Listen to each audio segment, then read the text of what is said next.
In 2020, as the world shut down, 3 of Latin America's largest airlines filed for Chapter 11 bankruptcy protection within 90 days of each other.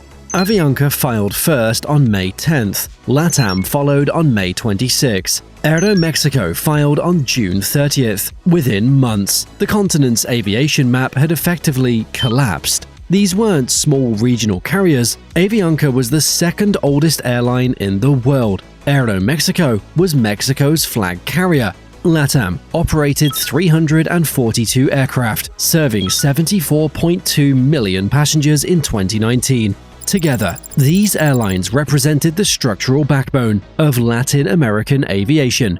For decades since, the continent's aviation industry had accepted a painful truth. Latin America's geography, currency volatility, and macroeconomic instability meant airlines operated on razor-thin margins with no real buffer.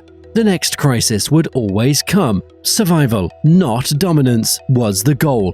In November 2022, LATAM emerged from Chapter 11 with $3.6 billion less debt on its balance sheet, $2.2 billion in liquidity, and something its competitors didn't have, a joint venture, which was agreed to before the bankruptcy, with Delta Airlines covering a huge chunk of the passenger capacity between North and South America.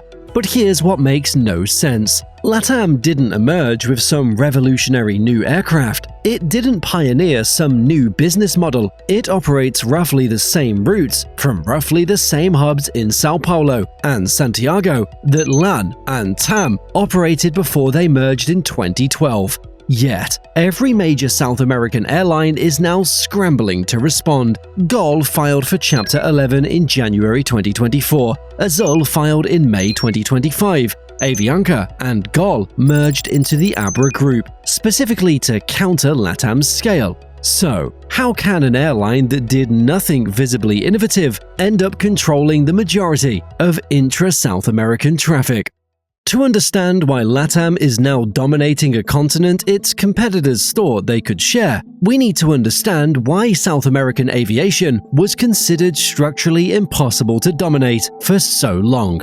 South America presents one of the most challenging operating environments in global aviation. The continent stretches roughly 7,400 kilometers from north to south. Major population centers sit separated by the Andes Mountains, the Amazon rainforest, and vast distances that make ground transport impractical. The economics are unforgiving. Airlines that could afford wide-body aircraft for international routes couldn't profitably serve the thin domestic markets. Airlines that specialized in domestic operations couldn't build the international networks needed to capture premium traffic. The trade-off seemed permanent.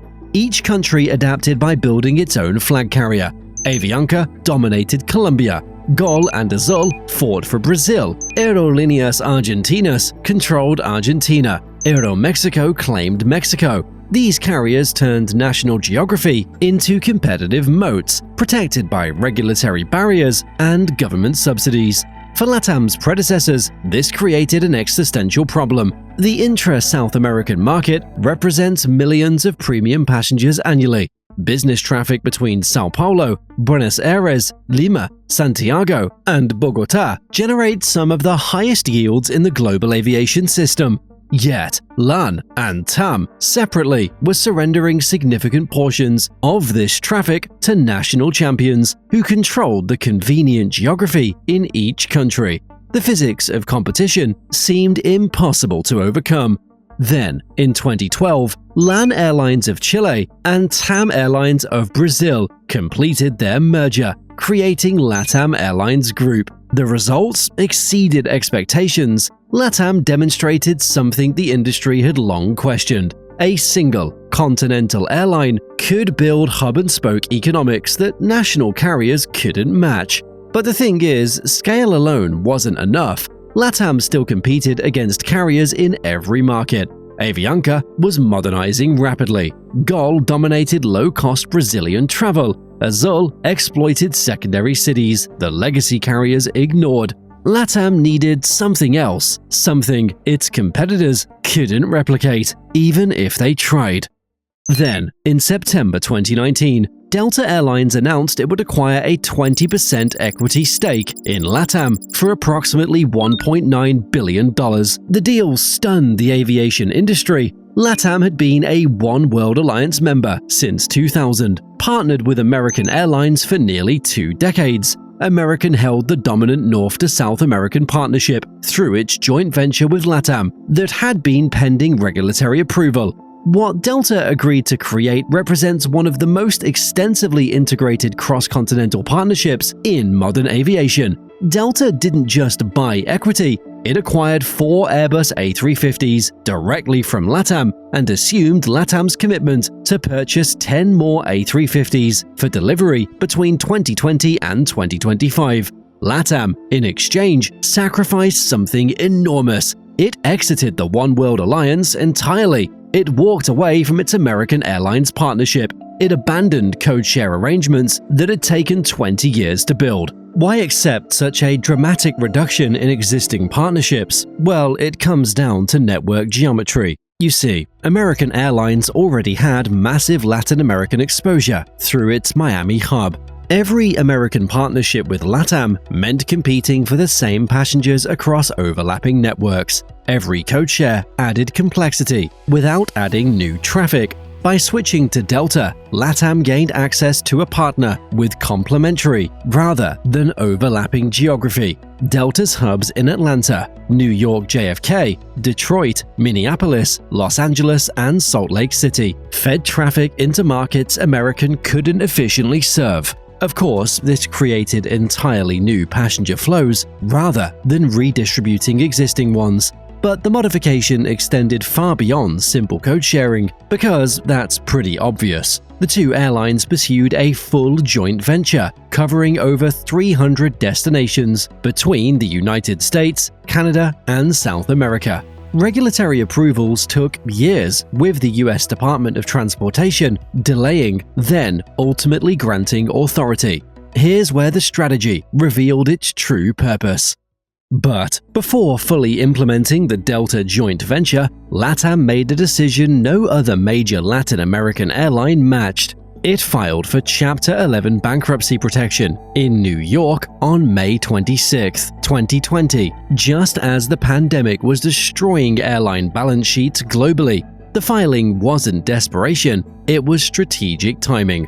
LATAM used Chapter 11 to renegotiate every contract and lease. It shed approximately $3.6 billion in debt, representing a 35% reduction from its pre-filing leverage. It permanently closed LATAM Argentina, eliminating 1,700 jobs and removing 22 aircraft from a market it deemed unrecoverable. The restructuring brought in approximately $8 billion through capital increases, convertible bonds, and new debt. Delta participated heavily in the debtor-in-possession financing. These were not theoretical adjustments, they were measurable structural changes that directly influenced LATAM's cost base.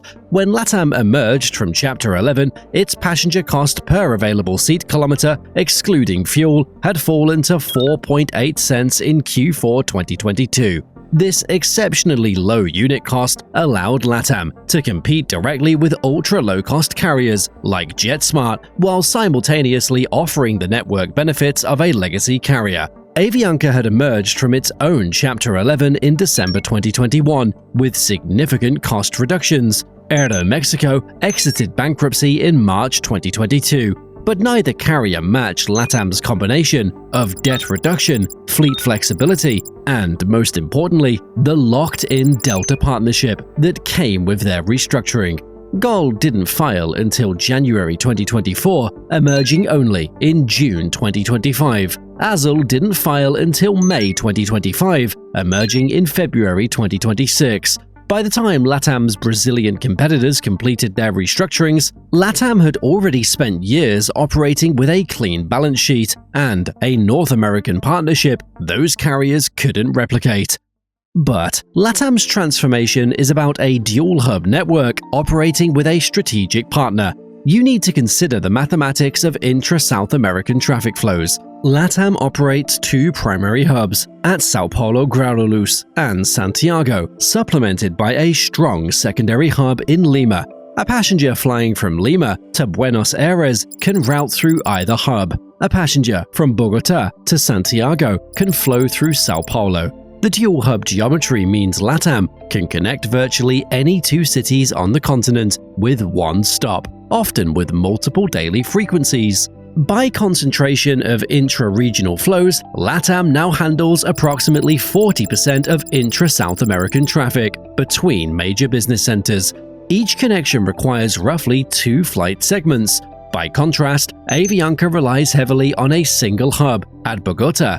Copa Airlines operates a tightly optimized hub at Panama City, but lacks wide-body aircraft for premium long-haul services. Azul focuses almost entirely on the Brazilian domestic market.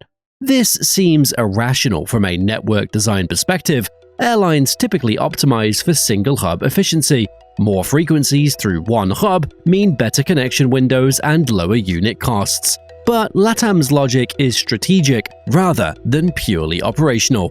You see, LATAM doesn't attempt to be the cheapest airline in any single market. GOL will still carry millions of cost-sensitive Brazilians. JetSmart will still dominate ultra-low-cost flying into Chile and Argentina. These carriers serve passengers who effectively want the lowest fares, and not just in economy. I'm talking domestic business travelers and regional connections as well. Basically, the vast majority of the price-sensitive middle market. What LATAM does is create a premium continental layer above existing options.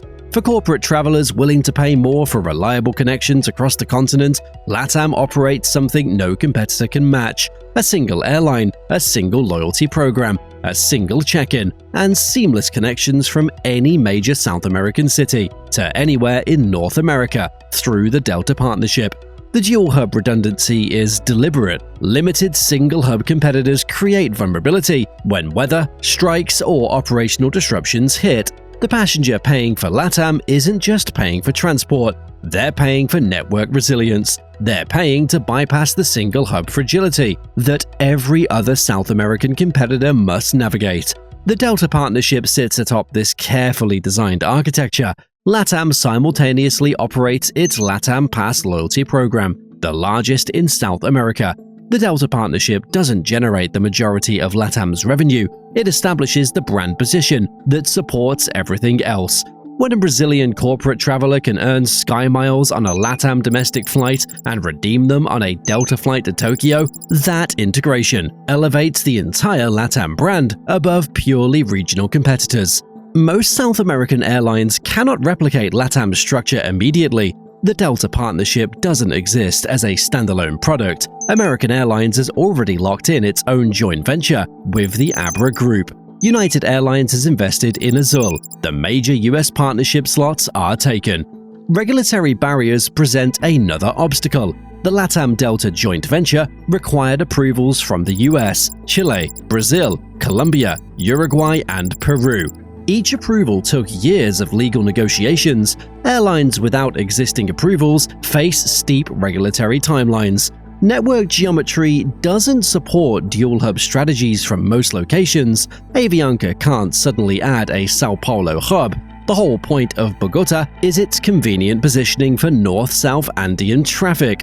Fleet flexibility presents yet another barrier. LATAM operates 375 aircraft, including 297 Airbus narrowbodies and 78 Boeing widebodies. This dual manufacturer strategy means LATAM can negotiate aggressively with both Airbus and Boeing on pricing and delivery slots. The bankruptcy timing window has closed. LATAM filed early in May 2020 when global creditors were panicking and willing to accept aggressive concessions. By 2024 and 2025, when GOL and Azul finally filed, the bankruptcy market had normalized and creditors demanded better terms. Yet, every South American airline must now account for what LATAM is demonstrating. National hub strategies are suddenly vulnerable when a continental competitor offers superior connectivity. The assumption that domestic dominance protects market share is no longer absolute. Avianca and GOL recognize this shift. which is precisely why they merged into the Abra Group. Azul accepted equity investments from both United and American Airlines, specifically to counter LATAM's scale advantages. The race to develop continental partnerships is accelerating, precisely because airlines recognize the competitive implications. As LATAM's joint venture with Delta grows, the structural advantage compounds. LATAM doesn't replace national flag carrier loyalties. Avianca will definitely not disappear from Colombia. GOL isn't going to collapse out of Brazil. The great national markets will continue serving the majority of price-sensitive travelers. But LATAM creates something new, a continental airline architecture that, for certain passengers on certain routes, makes the elimination of network friction itself carry value worth paying for. Looking forward, LATAM has committed to purchasing 24 Embraer E195-E2 regional jets, with options for 50 more. These aircraft will allow LATAM to profitably operate routes with lower passenger volumes that can't sustain larger Airbus narrowbodies. This is what enables continued expansion of the dual-hub feeder network. A retrofit program is upgrading the Boeing 787 fleet with new lie-flat business suites in a 1-2-1 configuration. Fleet-wide Wi-Fi is being rolled out. This dominance has not come without controversy or human cost. The closure of LATAM Argentina in June 2020 stranded 1,700 employees and removed vital aviation capacity from a country that has struggled to rebuild ever since. Labor relations remain tense. In November 2025, the LATAM Airlines pilot union in Chile initiated a strike after 97% of members rejected the company's contract offers. The 464 participating pilots demanded restoration of pre-pandemic pay and benefits, arguing that while LATAM had returned to billions in profit, pilot compensation remained artificially depressed from 2020 emergency cuts. The strike cancelled 173 flights and disrupted travel for roughly 20,000 passengers before reaching resolution. Customer service complaints have grown alongside the airline's scale. The structural reality of dominance is that passengers increasingly have nowhere else to turn for many key routes. In May 2020, 3 of Latin America's largest airlines filed for bankruptcy because there was no alternative. The pandemic had destroyed demand. Cash was running out. Filing for Chapter 11 was desperation, not really innovation. 5 years later, LATAM's emergence represents the complete opposite. Not a compromise forced by circumstance, a deliberate choice to use the bankruptcy process strategically, to lock in a partnership, and to emerge with structural advantages competitors couldn't match. When that Brazilian corporate traveler boards a Sao Paulo to Atlanta flight with seamless onward connections to Tokyo, they complete a journey that took 8 decades of South American aviation history to make possible. The 2012 merger of LAN and TAM, the 2019 Delta equity transaction, the 2020 strategic bankruptcy, the 2022 emergence with a transformed balance sheet. Hey, before you go, the YouTube algorithm thinks you're going to like this video next, so why not check it out?